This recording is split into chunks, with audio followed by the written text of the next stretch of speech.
Brought to you by KR Mangalam University. We provide you the platform to turn your dreams into reality. Give wings to your aspirations with KR Mangalam University.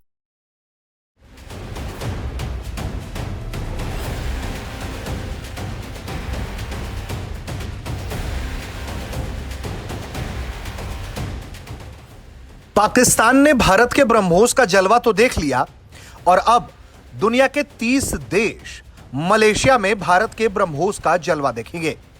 हम ये क्यों कह रहे हैं?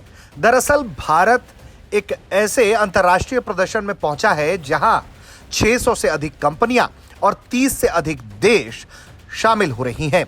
यहां भारत ने अपना पवेलियन लगाया है और इस पवेलियन में भारत अपना ब्रह्मोस दिखाएगा। इसके अलावा भारत अपने डॉर्नियर एयरक्राफ्ट्स भी दिखाने वाला है।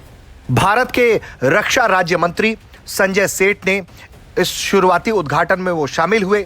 ये 17वां एडिशन है जहां लांगक्वाई इंटरनेशनल मैरीटाइम और एरोस्पेस एग्जीबिशन में भारत हिस्सा ले रहा है। ये मलेशिया में हो रहा है और ये 5 दिनों का कार्यक्रम है। बताया ये जा रहा है कि इसमें भारत ने अपने पवेलियन में अपनी ताकत को दिखाने की कोशिश की है। इसके साथ ही आत्मनिर्भर भारत कितनी मजबूती से डिफेंस सेक्टर में अपना काम कर रहा है, यह भी भारत दिखा रहा है। इस इवेंट के अंदर भारत चाहता है कि दुनिया देखे कि भारत ने किस तरह से हाल के दिनों में आत्मनिर्भरता के जरिए अपनी स्ट्रेटेजिक पोजीशन को मजबूत किया है। इंडियन पवेलियन में तमाम अत्याधुनिक तकनीकों में ब्रह्मोस और हिंदुस्तान एरोनॉटिक्स लिमिटेड के द्वारा बनाए गए डॉर्नियर एयरक्राफ्ट भी शामिल हैं। इसे दुनिया के तमाम देशों के सामने भारत पेश कर रहा है। लगातार दुनिया में इस बात की चर्चा है कि भारत का डिफेंस सेक्टर मजबूत हो रहा है। इसके अलावा भारत की डिफेंस प्रोडक्शन कैपेबिलिटीज में भी जबरदस्त इजाफा हुआ है।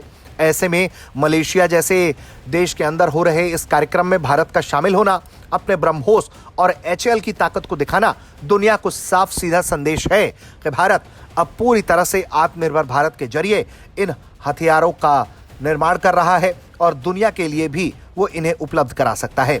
इस कार्यक्रम में सिर्फ भारत का पवेलियन ही नहीं, भारत का एक नेवल शिप भी इस कार्यक्रम में हिस्सा लेने पहुंचेगा।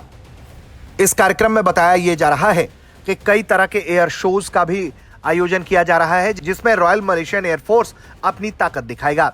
इसमें सुखोई Su-MKM, इसके अलावा E-2D हॉकवे FA-18 सुपर हॉर्नेट और B-52 भी अपना जलवा दिखाएंगे।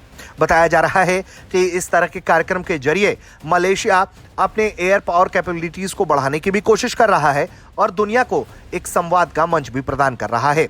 इस तरह के कार्यक्रम के जरिए दुनिया के तमाम देशों के डेलीगेशन भी दुनिया के अलग अलग हथियारों को देखते हैं, समझते हैं। ऐसे में भारत का ये पवेलियन भी बेहद अहम हो जाता है, खासकर तब जब पूरी दुनिया में ब्रह्मोस की चर्चा है और भारत अपने ब्रह्मोस की कैपेबिलिटी यहां इस शो में दिखा रहा है। ब्यूरो रिपोर्ट, भारत तक।